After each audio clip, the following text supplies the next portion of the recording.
In a world where the norm often dictates overworking as a path to success, we are challenging that narrative. Success is not solely defined by burning out in pursuit of material gain, but rather finding fulfillment and purpose in what we do. Here at Radiant Sunday, our mission is to empower you to unlock your fullest potential. We believe in guiding our community to thrive and radiate brightly in all aspects of our journey. Together, we will shape a new world, finding true wealth, living our soul's purpose, and a legacy for our future generations. I'm your host, Celine, and I'm so excited to have you here.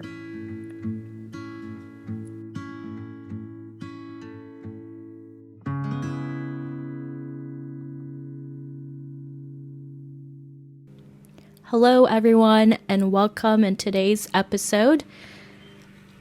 I have been doing a lot of clearing, healing, all kinds of stuff, but I've also been feeling a lot of creative flow into my life. I've been creating more content. I finally uploaded some YouTube videos and I will be teaching more things. I'm super excited because there's plenty of you that have been tuning in to my TikTok, my Instagram posts. I just love writing and putting my work out there. And so I also want to encourage you to share your work because life is truly magical. And when we open ourselves to our multidimensionality, we can open this vast portal, this void of magic that's just waiting for you to tap into and flow into your life. So I invite you to just try it and be open for it today. It has changed my life and it has changed many others as well. We often feel stuck, anxious. We have our health issues, relationship issues, money. We distract ourselves from pain. It is a very human thing to do, but through pain is where freedom lies. Moving ourselves from victimhood to empowerment. Every time we don't acknowledge our feelings, we always revert back to victimhood and we dishonor ourselves. Don't run from your problems. Instead, we have to deal with it. You have to face it.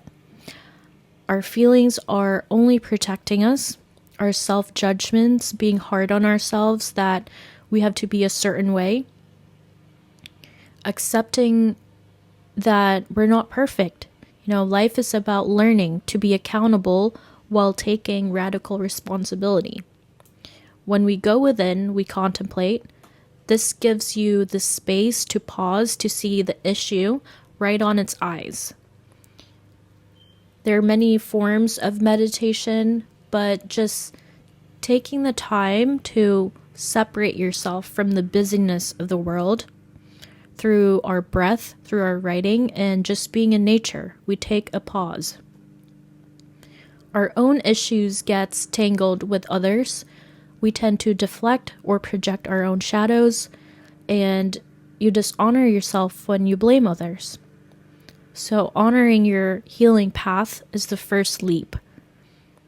It's all about self-honesty. Being okay with not being okay. Getting used to the hardships because you know it molds you. Having grace, gracefulness, beauty, you start to move in a clean way out to the world. When your aura and your soul starts to emanate this quality of your essence, you start to shine, you have more reverence of yourself, you become magnetic. When you let go of the pleasure, you let go of the pain. When you let go of the need to be right and to control, you understand the rhythms of life. Graciousness thrives on challenges. No matter what life throws at you, you can just float on. It's this soft touch, effervescent, this cosmic kindness. You stop judging yourself. You stop judging others. Instead, we are continuously refining it daily, treating yourself with dignity, care, and love. That's the divine feminine. and there is so much strength in being soft. Grace is how we deal with our shadows. It is buried in every shadow that transforms us. The more grateful we are, the more it appears. It's available to those who love deeply enough, who are not afraid. Our relationships is where we learn the most of ourselves. That is true divine feminine. And then there's our masculine, who possesses strength, honor, valor, protector. He builds on the ideas of his muse. He is grounded and bold. Together, when you marry both aspects of you, uniting both, you will be unstoppable. There is a big delineation when it comes to intelligence and wisdom. Being smart is far different than having an understanding of the interconnectedness of everything. Because now you can read behind the lines, you can sense and tap into the different frequencies of things. That is when wisdom truly comes, the understanding. This unprecedented shift that Gaia, Earth, and humanity is going through. Ask yourself, how can I be more creative? Instead of being a consumer, you become a producer. This new creator economy is a different model. It is rooted in our creativity. Eventually, we will just be creators affecting each other, developing our right side of our brain, our more feminine side, which is slowing down and being creative. This is a whole new era. This new modern Renaissance technological model, age of Aquarius, we're moving away from the age of specialists back to being dynamic and polymaths who study many things, who have the understanding of the interconnectedness of things, putting beauty up front, the feminine. Most of the intelligent people that I know, they are autodidacts who understand multiple disciplines. And the way we look at society now, when systems over proliferate, they go through a breakdown and then they find balance, equilibrium again. It's all for evolution. We see this in plants, animals, humans throughout history. We have to go through these breakdowns so that new systems will be renewed. Our relationship with money, money is history. In order for us to shift out of this pain and suffering, a crisis is needed that shakes us to our core so we let go of it. We now see a lot of these breakdowns in our government, in our collective, within ourselves. We're getting put into our destiny, our true paths, because Gaia wants to ascend. Then we will need so much healing after that. This type of thinking, the patriarchal, it has served us, but it has also caused so much strife and pain in the collective. But creativity will bolster us into healing.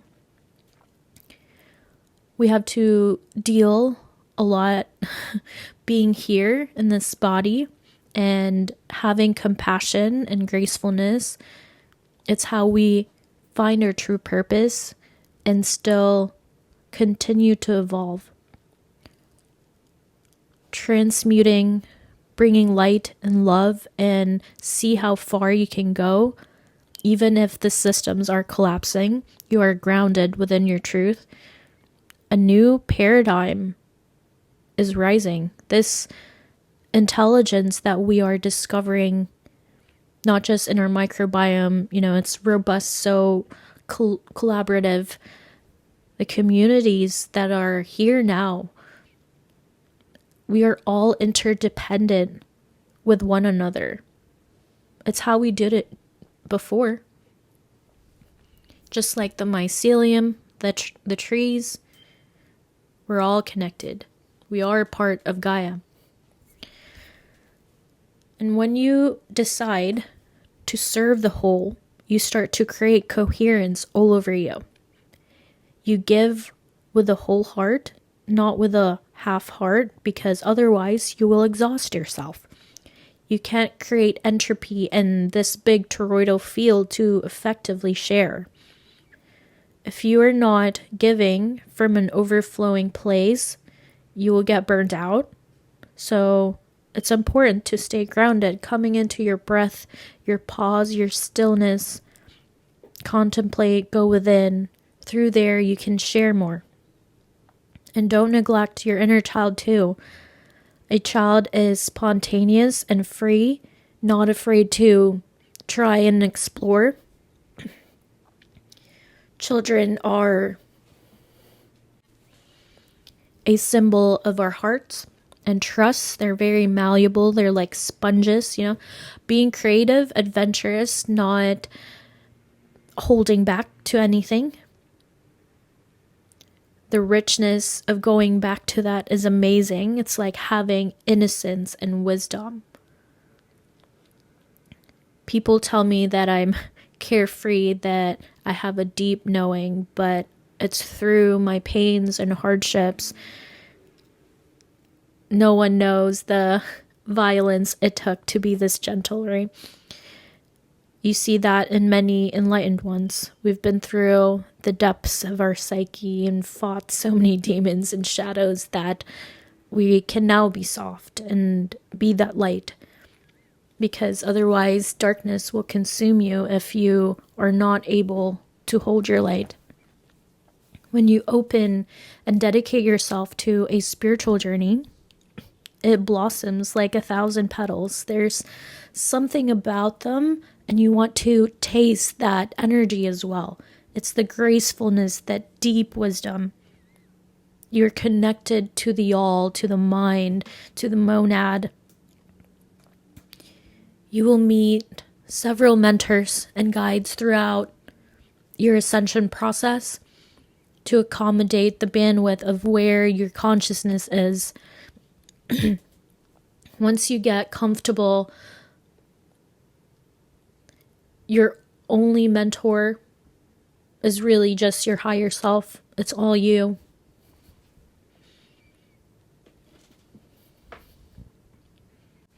I've probably tried many different types of modalities in healing just to hone my skills as well. And the depths that I've been when I'm doing shamanic journeys, it shakes you and forces you to give love to the dark parts of you, to your demons, to your shadows that you have been avoiding. And now you just accept them. And being an indigo 3, it's not easy. As a water sign, going through fire elements is hard. Remembering my past lives, deaths, emotions, our memories are stored in our bodies. Remember our past lives based on how we felt, but I'm grateful because it was challenging and I've made it, and it made me stronger. It molded me. It is the path of moderation, balancing life, your light and your shadows. That's why I love Buddhism. They're very good at it. And yeah, just acceptance of your full being. I want to touch on ancestral trauma now. Imagine a bowling ball. The trajectory of the bowling ball, there are many points that can affect the track where the soul is heading, but you have that momentum of your evolution and collective evolution pushing where the ball is heading. Think of it almost like, think of yourself as a planet. You have your own evolution going around the sun, and then you are also, as a collective, going around the sun, everybody as a whole. So we have our north node, which is our essence, who we truly are. And then our south node is our ego. Those are the things that we're trying to heal in this lifetime. The vast majority of the force is subconscious. These are the patterns in ourselves or familiar, ancestral. It gets repeated over generations. The sons or daughters have the option to repeat the pattern or to break the cycle. So every family has a chosen one who gets to heal the bloodline, right? Our ancestral trauma is more important because it's all recorded in our DNA. Then, if it's not resolved, it will manifest in your life. Your DNA will keep holding it, passed down all throughout history. And if we heal this, it helps to heal the collective as well. Ancestral traumas, you take the burdens within yourself. Just like you have talents and aptitudes from your lineage, maybe your grandpa was a good singer, so you're also a good singer. But you also inherit trauma all the way from 1800s, maybe further back as far as the inception point. You collapse those timelines, you let it go, and you can move on. You look at your family line, most of us, we come from war, famine, slavery, insecurity, victimizer programming, imposter syndrome, poverty, so many things. But that is what we're here to learn. Where can you change it? You already know what you signed up for before you came here. You signed that contract, right? When you came here, you're like, this is what I'm going to learn. This is what you picked. But look at humanity at large. This is what sociologists study. We are repeating history because we are afraid to take accountability. There are patterns of human ego all the way back from Roman Empire, maybe further down. We are ascending faster, but we can't keep up. Just like how our relationship with money, the fiat currency, the weapons that are now being created, how we create food, the ripple effects of these innovations is so profound. I think we need more of realism. The Fruit Loop spirituality is not doing it anymore. We have to take accountability within our hands, and for you to feel good, you have to align to your destiny, your north node.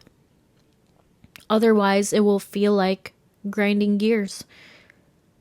You live your life according to your values. Ask yourself, where is your alignment? You're constantly going back and forth. So, finding yourself and also finding your excitement. Most people now are unresponsive. We systematically put ourselves in this box because we acclimate ourselves to the pain, the resistance in which the average organic species, this does not occur normally, but we made it so normal within humans. If you put a panda in a cage or a tiger or lion in a cage for a very long time, they would feel trapped. They wouldn't be living the fullness of their life. But it's difficult, It's difficult because we have to choose, do we love or follow my passions or lose my basic needs? We develop an entire internal system of this resistance that the very things of our soul is wanting, is expansion.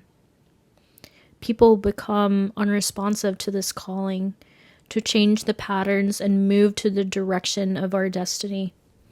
We are only willing to change when the pain is so acute and we can't do anything about it anymore. Suppression is a trauma response. It is one mechanism which the employed game plays very well. There's just going to be more pressure if there's no movement. People will wait until their whole life sinks.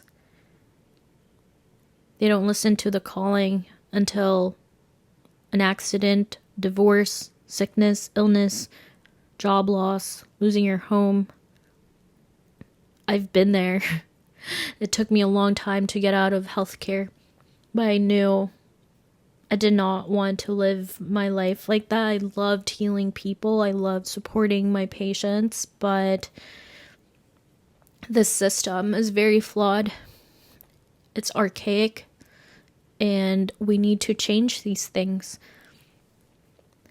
It's taken up all the courage to get out of that, and you can't jump off a cliff if you're not sure that you are going to fly. If you think that you're gonna fall and splatter yourself, then don't do it. But find a way. Only you can find a way. We don't know how your life is. We don't know how you're living. But you figure it out.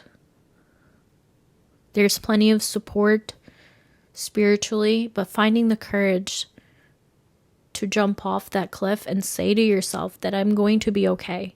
Because when I did that, there was so much more abundance waiting for me. So much more. The freedom that I have now and the abundance I would not have achieved if I stayed and if I was too afraid. But the universe will force you. The universe will push you because we're all spinning in the same direction.